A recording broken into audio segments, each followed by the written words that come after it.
জি sir. ঠিক আছে, try করো, হয়ে যাবে।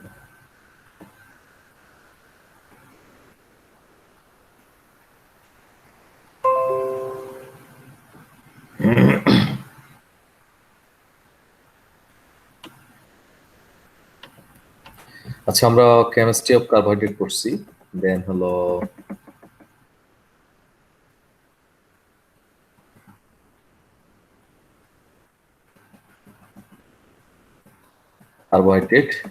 কার্বোহাইড্রেটের বিভিন্ন ট্রায়ালস গুলো পড়ছিলাম, প্রপার্টিজ, দেন হলো মনোস্যাকারাইড পড়ছিলাম, তাই না? মনোস্যাকারাইড থেকে আমরা স্পেশালি গ্লুকোজের প্রতি বেশি প্রেশার দিচ্ছিলাম, তাই না? গ্লুকোজ, ফ্রুক্টোজ, এগুলো। আর হলো এখানে বলছিলাম হলো ডিঅক্সি গ্লুকোজ, এটা আমরা জানি। গ্লাইকোসাইড কাকে বলে সেটা বলছিলাম, গ্লাইকোসাইড খুব ইম্পর্টেন্ট। আচ্ছা, আমরা আজকে পড়বো হলো ডাইস্যাকারাইড। ডাইস্যাকারাইড অলরেডি আমরা যা জানি তাই একটু ইলাবোরেট করবো, বেশি না। ডাইস্যাকারাইডের ডেফিনিশন আমরা সবাই জানি যে carbohydrate which yield two monosaccharide of same or different monosaccharide on hydrolyzed is called disaccharide. যেই কার্বোহাইড্রেটকে বাংলে একই রকম দুইটা মনোস্যাকারাইড অথবা দুইটা আলাদা আলাদা মনোস্যাকারাইড পাওয়া যাবে, সে সকল কার্বোহাইড্রেটকে আমরা ডাইস্যাকারাইড বলি। যেমন সুক্রোজ, ম্যালটোজ এন্ড ল্যাকটোজ আর দ্য এক্সাম্পল অফ ডাইস্যাকারাইড।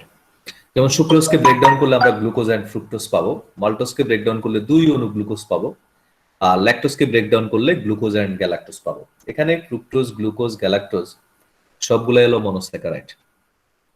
আমরা ডাইস্যাকারাইডকে ডিভাইড করতে পারি দুই ভাগে, একটা হলো রিডিউসিং সুগার আর একটা হলো নন রিডিউসিং সুগার।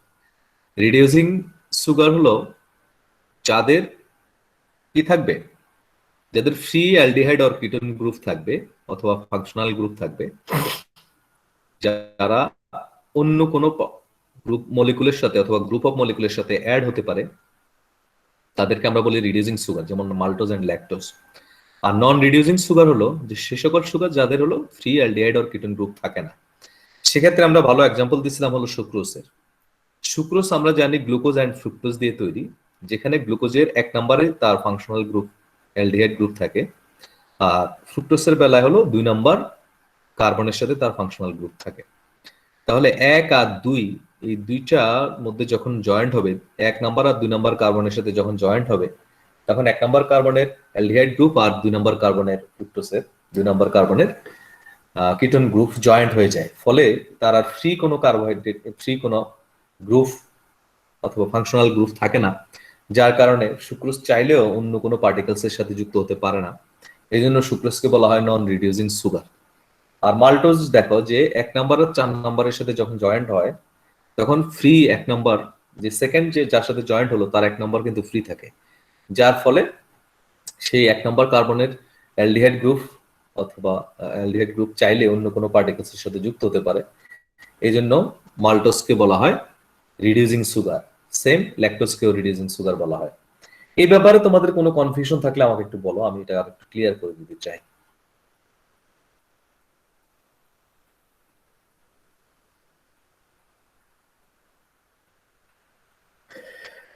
এই ব্যাপারে কোনো কনফিউশন আছে? রিডিউসিং আর রিডিউসিং এ আমরা কয়েকদিন ধরেই এটা বলছি, রিডিউসিং সুগার আর নন রিডিউসিং সুগার। যদি কনফিউশন থাকে আবার বলি।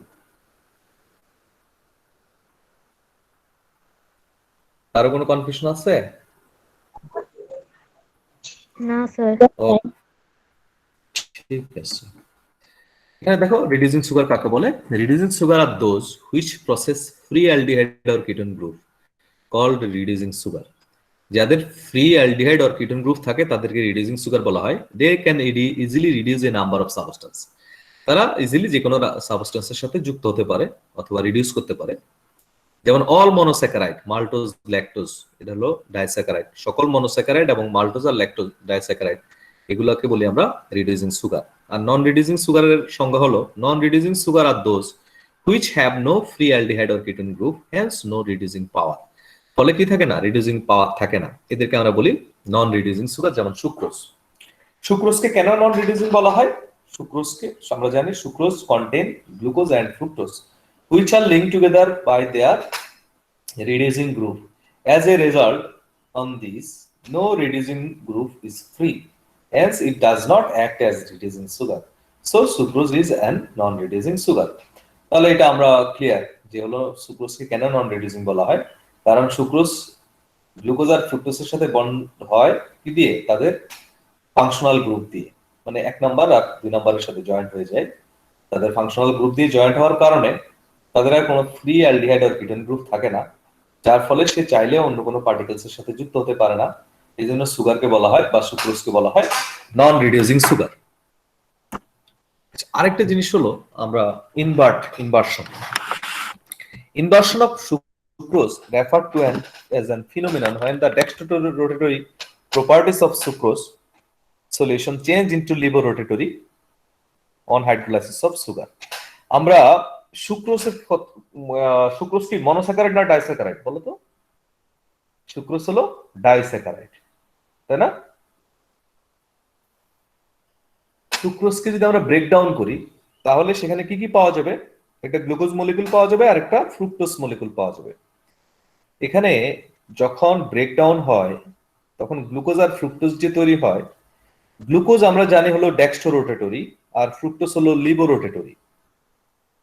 গ্লুকোজ হলো ডেক্সট্রোরোটেটরি আর ফ্রুক্টোজ হলো লিবোরোটেটরি সাবস্টেন্স। সো যখন একত্রে থাকে তখন সুক্রোজটা হলো ডেক্সট্রোরোটেটরি প্রপার্টিজ শো করে, আর যখন আমরা পানিতে ডিজলভ করব তখন গ্লুকোজ আর ফ্রুক্টোজের তো আলাদা আলাদা রোটেশন। গ্লুকোজ হলো ডেক্সট্রো আর ফ্রুক্টোজ হলো লিবো, কিন্তু দুইটার রোটেশনের মধ্যে ফ্রুক্টোজের রোটেশনটাই প্রমিনেন্ট হয়, যার কারণে সলিউশনটা লিবো রোটেশন বা লিবো রোটেটরি হয়, যার ফলে আমরা সুক্রোজ যখন একত্রে থাকে তখন এটা হলো ডেক্সট্রোরোটেটরি, আর ডিজলভ করার পরে এটাকে আমরা পাই লিবো রোটেটরি। এই দুইটা প্রপার্টিসের কারণে আমরা সুক্রোজকে বলি হলো ইনভার্স সুগার। সুক্রোজকে কি বলি? Inverse sugar. তাহলে সুক্রোজকে কেন ইনভার্স সুগার বলা হয়?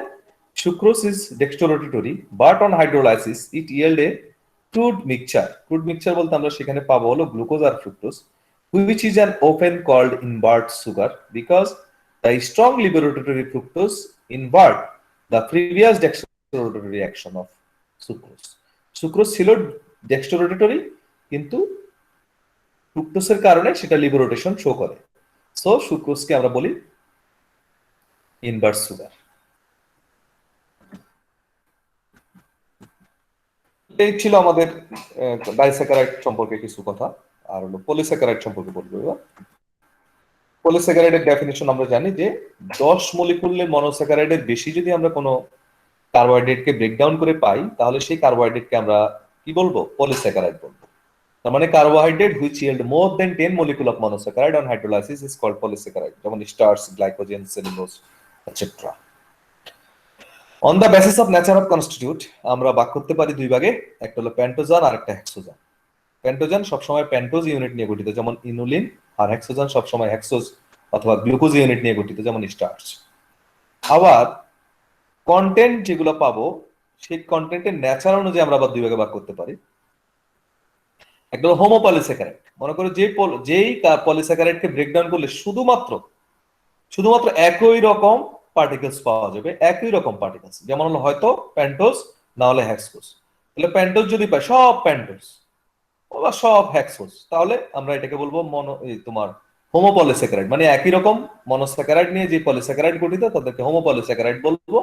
আর দুই বা তার অধিক টাইপের যদি মনোস্যাকারাইড পাবো আমরা যে পলিস্যাকারাইডের মধ্যে, তাকে আমরা বলবো হলো হেটারোপলিস্যাকারাইড, যেমন হায়ালুরোনিক অ্যাসিড, তারপর হলো হেপারিন, এগুলাতে হেক্সোজও থাকে পেন্টোজও থাকে, যার কারণে এদেরকে আমরা বলবো হেটারোপলিস্যাকারাইড। তার মানে হোমো এন্ড হেটারোপলিস্যাকারাইড। হোমো মানে সেম ধরনের মনোস্যাকারাইড পাওয়া যাবে যে হাইড্রোলাইসিস করলে যে পলিস্যাকারাইডকে, সেই পলিস্যাকারাইডকে আমরা বলবো হলো হোমোপলিস্যাকারাইড। আর যেই পলিস্যাকারাইডকে ব্রেকডাউন করলে কিছু পেন্টোজ, কিছু হেক্সোজ বা আলাদা আলাদা দুই বা তার অধিক মনোস্যাকারাইড পাওয়া যায়, অনেক অধিক টাইপের মনোস্যাকারাইড পাওয়া যায়, তাদেরকে আমরা বলবো হেটারোপলিস্যাকারাইড।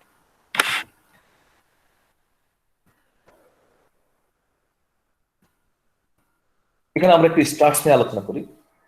Starch is the most important food source of carbohydrate and is found in cereals, potatoes, legumes and others.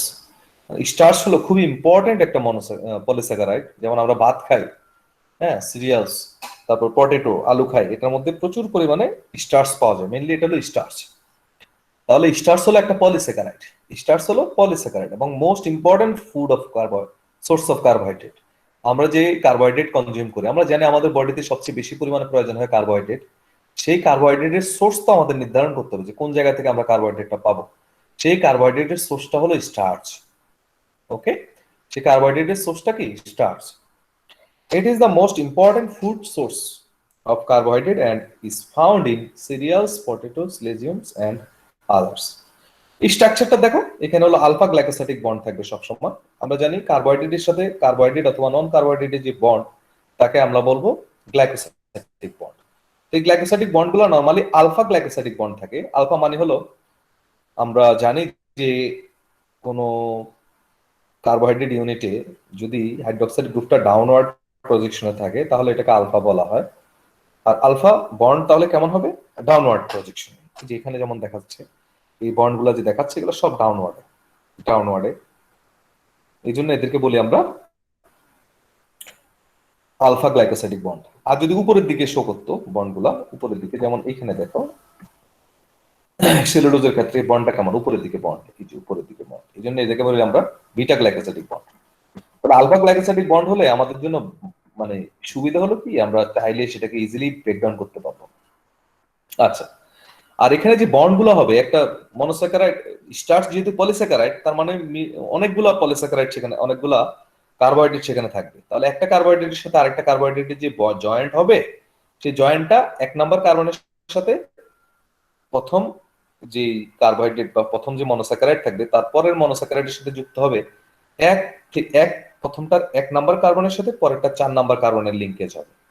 ওকে, প্রথমটার 1 নাম্বার, পরেরটা 4 নাম্বার কার্বনের সাথে লিঙ্কেজ হবে। এবং যেটা সাইড চেইন হবে সেটা হলো 1 নাম্বার কার্বনের সাথে 6 নাম্বার কার্বনের লিঙ্কেজ হবে। 1 নাম্বার কার্বনের সাথে 6 নাম্বার কার্বনের লিঙ্কেজ হয়ে আরো একটা সাইড চেইন তৈরি হবে। তাহলে স্টার্চে দুই ধরনের স্ট্রাকচার আমরা পাবো, একটা হলো সাইড বাই সাইড চেইন মানে কন্টিনিউয়াস চেইন, আর এটা হলো সাইড চেইন। সাইড চেইনটা হতে পারে 1 আর 6 নাম্বার কার্বনের সাথে প্রথমে, দেন আবার 1 4 চলতেই থাকবে।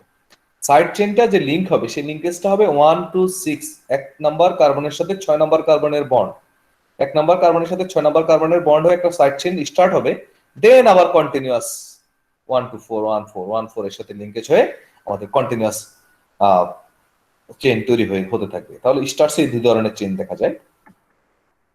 আর গ্লাইকোজেনও একই অবস্থা, যে আমাদের বডিতে যে স্টোরেজ থাকে কার্বোহাইড্রেট, সেটা তো আর স্টার্চ ফর্মে থাকে না। আমরা স্টার্চ ফর্মে কার্বোহাইড্রেট পাই হলো কোথায়? প্ল্যান্ট সোর্সে, যেমন ভাত, রাইস, এগুলাতে আমরা কার্বোহাইড্রেট পাবো। সেই সোর্সের নাম হবে স্টার্চ। আর আমাদের বডিতে যেটা স্টোরেজ ফর্মে পাবো, আমরা যদি বেশি পরিমাণ কার্বোহাইড্রেট খাই, সেটা তো পুরোপুরি কাজে লাগে না। সেটা হলো কিছুটা আমার এনার্জি প্রোডাকশনে যায়, বাকিটা স্টোরেজ থাকে। স্টোরেজ কোথায় থাকে? আমরা জানি আমাদের লিভার অ্যান্ড মাসেলসে। তাহলে কোন ফর্মে থাকবে? সেটা হলো গ্লাইকোজেন ফর্মে থাকবে। Glycogen is the storage form of polysaccharide in animal body. It is stored in the muscles that is commonly called animal starch. তাহলে অ্যানিমেল স্টার্চ বলতে আমরা বুঝি হলো গ্লাইকোজেন। আমাদের বডিতে যে স্টোরেজ ফর্ম অফ কার্বোহাইড্রেট থাকে সেটাই হলো glycogen. Okay, it changes into glucose when the body require energy. আমাদের বডিতে যখন আমরা না খেয়ে থাকি অথবা ফাস্টিং থাকি, তখন এই বডিতে যে কার্বোহাইড্রেট গ্লাইকোজেন আকারে স্টোরেজ হলো, সেটা ব্রেকডাউন হয়ে আমাদের এনার্জি প্রোডাকশন করবে। It has a branched structure with straight chain. Okay, it has a branched structure with straight chain of 11 to 18 11 to 18 carbon, 11 to 18 molecules. Okay, তাহলে এটা একটা ব্রাঞ্চড স্ট্রাকচার থাকবে এবং স্ট্রেট চেইন গুলা normally 11 থেকে 18 carbon যুক্ত হয়ে থাকে বা 11 থেকে 18 মলিকুল পর্যন্ত হয়ে থাকে। Alpha D glycopyranose residue with branching by mean of 1,4 glycosidic bond. এখানে যে গ্লাইকোসাইডিক বন্ডটা থাকবে সেটা হলো beta glycosidic bond, sorry alpha glycosidic bond. গ্লাইকোজেনে হলো আলফা গ্লাইকোসাইডিক বন্ড থাকে, আর যেটা হলো আমাদের সেলুলোজ সেখানে থাকে বিটা। তাহলে স্টার্চ অ্যান্ড গ্লাইকোজেনের মধ্যে মেজর পার্থক্য কি? দেখো, starch is the most important food source of carbohydrate and it's found in serials, potatoes and legume. বিশেষ করে এটা আমাদের প্ল্যান্ট সোর্স থেকে পাবো, অথবা তুমি এক কথায় বলতে পারো starch is the source of carbohydrate বা storage form of carbohydrate in plant, storage form of carbohydrate in plant, প্ল্যান্টের মধ্যে যে ফর্মে স্টোরেজ থাকে কার্বোহাইড্রেট সেই ফর্মকে আমরা বলবো স্টার্চ। আর glycogen is the storage form of polysaccharide in animal body, animal বডিতে যে স্টোরেজ ফর্ম থাকবে কার্বোহাইড্রেট সেই ফর্মকে আমরা বলবো গ্লাইকোজেন, সেই ফর্মে কি বলবো গ্লাইকোজেন বলি। গ্লাইকোজেন যেমন লিভার এন্ড মাসলস এগুলাতে স্টোরেজ থাকে, গ্লাইকোজেন কোথায় থাকবে লিভার এন্ড মাসলস স্টোরেজ থাকে। তাহলে দুটার মধ্যে পার্থক্য কি? It is the storage form of polysaccharide in plant, starch হলো storage form of carbohydrate in plant, আর গ্লাইকোজেন হলো storage form of carbohydrate in animal. আর স্টার্চে নরমালি অ্যামাইলোজ এন্ড অ্যামাইলোপেকটিন এই দুইটার মিক্সচার বেশি পাওয়া যায়, আর গ্লাইকোজেনে শুধুমাত্র সিঙ্গেল পলিস্যাকারাইড হয়তো বা গ্লুকোজ পাবে, বেশিরভাগই গ্লুকোজ পাওয়া যায়। ইট give blue colour on iodine, আমরা যদি আয়োডিনের সাথে এই স্টার্চের মিক্স করি তাহলে সেখানে ব্লু কালার প্রডিউস হয়, আর যদি গ্লাইকোজেন হয় তাহলে সেখানে আমরা রেড কালার পাবো। তাহলে this is the difference between starch and glycogen. আরেকটা হলো সেলুলোজ, সেলুলোজ সবচেয়ে সবচেয়ে রিচ কার্বোহাইড্রেট, কিন্তু সেটা আমরা ইউটিলাইজ করতে পারি না, কারণ হলো আমাদের বডি নরমালি আলফা গ্লাইকোসাইডিক বন্ডগুলো ব্রেকডাউন করার জন্য আমাদের বডিতে অ্যামাইলেজ, অ্যামাইলেজ নামে এক ধরনের এনজাইম আছে, কিন্তু সেলুলেজ যে এনজাইমের প্রয়োজন হয় সেলুলোজকে ভাঙতে সেটা আমাদের বডিতে নাই, যার কারণে সেলুলোজ প্রচুর পরিমাণে এনার্জি সোর্স হওয়ার পরও আমরা সেটাকে ইউটিলাইজ করতে পারি না। যদি পারতাম তাহলে আমরা ঘাস খেয়ে জীবন ধারণ করতে পারতাম, আমাদের আর কি লাগতো না, রাইস বা ভাত খেতে হতো না। The cellulose is rigid, colorless, unbranched, insoluble, long chain polysaccharide consisting 3000 to 5000 glucose residue and forming the structure of most plant structure and plant cell. তার মানে প্ল্যান্টের মধ্যে ম্যাক্সিমাম যে কার্বোহাইড্রেট গুলা পাওয়া যাবে অথবা মানে পলিস্যাকারাইড পাওয়া যাবে সেটা হলো সেলুলোজ ফর্মে। সেলুলোজ খুবই ইম্পর্টেন্ট এবং সেলুলোজে প্রচুর পরিমাণে গ্লুকোজ পাওয়া যায়, কিন্তু আমরা বডিতে আমরা হিউম্যানরা কি করতে পারি না, আমরা সেটাকে ইউটিলাইজ করতে পারি না, বিকজ আমাদের বডিতে কি নাই সেলুলেজ এনজাইম নাই। সেলুলোজকে ব্রেকডাউন করার জন্য সেলুলেজ এনজাইমের প্রয়োজন, যেটা আমাদের বডিতে নাই। ওকে, এখানেও আমরা দেখি যে কি ধরনের বন্ড থাকবে, এখানে হলো বিটা ডি লিংকেজ হবে, বিটা ডি, আলফা না, আলফা যদি হতো তাহলে আমরা এটাকে ইজিলি ব্রেকডাউন করতে পারতাম। ওকে, এবং এটার লিংক থাকে 1,4 বন্ড এবং অনেক লম্বা চেইন হয়, আমরা বলছিলাম যে 3000 থেকে 5000 গ্লুকোজ ইউনিট থাকে এক একটা চেইনে, এক একটা সেলুলোজে। ওকে, আর এখানে আরো একটা ইম্পর্টেন্ট হলো যে কারণে আমরা এটাকে ইউটিলাইজ করতে পারি না, সেটা আরেকটা হলো ক্রস লিঙ্কিং থাকে হাইড্রোজেন বন্ডের, হাইড্রোজেন বন্ডের ক্রস লিঙ্কিং থাকার কারণে আরো স্ট্রং, ব্রেকডাউন করা সহজ হয় না। It is not digested by human body, এটা আমাদের বডিতে ডাইজেস্ট হবে না, কারণ হলো আমাদের বডিতে কি নাই সেই এনজাইম নাই, হাইড্রোলেজ যে এনজাইমের প্রয়োজন হয় এই ব্রেকডাউন করতে এই বন্ডকে, সেই এনজাইমটা আমাদের বডিতে নাই, তার মানে সেলুলেজ এনজাইমটা আমার বডিতে নাই। It is an important source of bulk in our diet, কিন্তু এটা আমরা খাবো তারপরও যাতে করে আমার বডি কি করতে পারে, আমার বডি সেখান থেকে প্রচুর পরিমাণে ফাইবার সোর্স হিসেবে, ফাইবারের সোর্স হিসেবে নিতে পারে, এবং এটা আমাদের যে স্টুলের যে মেইন এসেনশিয়াল পার্টিকেলস যেটাকে আমরা বলি হলো তোমার কি স্টুল বেটার হওয়ার জন্য আমরা সবসময় ফাইবার ফুড কন্টিনিউ করি, তাহলে সেখান থেকে আমরা ফাইবারের সোর্সটা আমরা সেলুলোজ থেকে পাবো। শাকসবজি আমরা খাবো, খেলে কি একদম মানে বার্ন করে খেলে কিন্তু আমাদের বেশি কাজে লাগবে না, কারণ হলো আমরা জানি যখন এনজাইম পড়ছিলাম তখন বলছিলাম যে প্রত্যেকটা ফুড ডাইজেস্ট করার জন্য ওই ফুডের এনজাইম ওই ফুডের মধ্যেই থাকে, ফুডকে ডাইজেস্ট করার জন্য এনজাইমটা কোথায় ফুডের মধ্যেই থাকে। সো আমরা যখন বেশি মাত্রায় হিট দিব তাহলে ওই কিন্তু এনজাইম নষ্ট হয়ে যাবে। তাহলে আমরা শাকসবজি যখন খাবো, শাকসবজিতে বিদ্যমান যেই ইয়েটা আছে আমার এনজাইমটা আছে ওই শাকসবজিকে ডাইজেস্ট করার জন্য, ওইটা যেন থাকে, যার কারণে আমরা সবসময় শাক অর্ধসিদ্ধ খেতে বলি, এবং যার ফলে ওই যে সেলুলোজ এনজাইমটা থাকবে সেটা আলটিমেটলি আমাদের ডাইজেস্ট করতে সহযোগিতা করবে এবং হলো আমাদের সেখান থেকে এনার্জি ইউটিলাইজ করতে সহযোগিতা করবে এনজাইমের মাধ্যমে। ঠিক আছে, তাহলে সেলুলোজের স্ট্রাকচারটা এখানে দেখো যে এখানে হাইড্রোজেন বন্ড আছে, আবার হলো উপরের দিকে বন্ডগুলো দেখো, অক্সিজেন বন্ড যেটা আছে আমাদের গ্লাইকোসাইডিক বন্ড, ও টাইপ গ্লাইকোসাইডিক বন্ড, এটা হলো আপার দিকে উপরের দিকে প্রজেকশন করছে, এটা হলো বিটা হওয়ার কারণে। আর আলফা হলে নিচের দিকে প্রজেকশন করতো। আবার দেখো একটা হাইড্রোজেনের সাথে আরেকটা, একটা মলিকুলের একটা ব্রাঞ্চের সাথে আরেকটা ব্রাঞ্চের সংযোগ হয়ে আছে হাইড্রোজেন বন্ড, এটাও খুব ইম্পর্টেন্ট। এই এই সংযোগ না থাকলে কিন্তু আমাদের হাইড্রোজেন বন্ড না থাকলে হয়তো বা আমাদের জন্য আরো ইজি হতো ডাইজেস্ট করতে, কিন্তু এটা হচ্ছে না। ওকে, আবার দেখো যে অনেক সময় কার্বোহাইড্রেট তো ফ্রি থাকে না, কার্বোহাইড্রেট কারো না কারোর সাথে সংযুক্ত অবস্থায় থাকে। তো কার্বোহাইড্রেট যদি তোমার প্রোটিনের সাথে যুক্ত থাকে তাহলে এটাকে আমরা বলবো গ্লাইকোপ্রোটিন। তাহলে glycoprotein are protein containing the branched or unbranched oligosaccharide chain. Oligosaccharide একটা কার্বোহাইড্রেট, সেই অলিগোস্যাকারাইডের সাথে যদি প্রোটিন যুক্ত হয় তাহলে এটাকে আমরা বলবো গ্লাইকোপ্রোটিন। তাহলে glycoprotein are the protein which oligosaccharide are covalently attached. প্রোটিনের সাথে যখন অলিগোস্যাকারাইড যুক্ত হবে তখন এটার নাম হলো গ্লাইকোপ্রোটিন। ওকে, তার মানে হ্যাক্সোস থাকতে পারে, প্যান্টোস থাকতে পারে, হ্যাঁ, এই ধরনের পার্টিকেলস গুলা আমাদের কি হবে, গ্লাইকোপ্রোটিনে পাওয়া যাবে। গ্লাইকোপ্রোটিনের ডিস্ট্রিবিউশন কোথায় কোথায় পাওয়া যায় দেখো, সেল মেমব্রেনে পাওয়া যায়, গ্লাইকোজেন, কোলাজেন, হ্যাঁ, লেমিন, তারপর হলো তোমার ফাইব্রোনেকটিন, এগুলাতে পাওয়া যায় হলো glycoprotein. Almost all plasma protein, যতগুলো প্লাজমা প্রোটিন আমাদের বডিতে আছে, সেরুলোপ্লাজমিন, হ্যাঁ, প্লাজমিনোজেন, এগুলাতে আমাদের গ্লাইকোপ্রোটিন পাওয়া যায়। ব্লাড গ্রুপ অ্যান্টিজেন, যে A blood group, B blood group আমরা যে বলি, এগুলো আলটিমেটলি তোমার গ্লাইকোপ্রোটিনের কারণে হচ্ছে।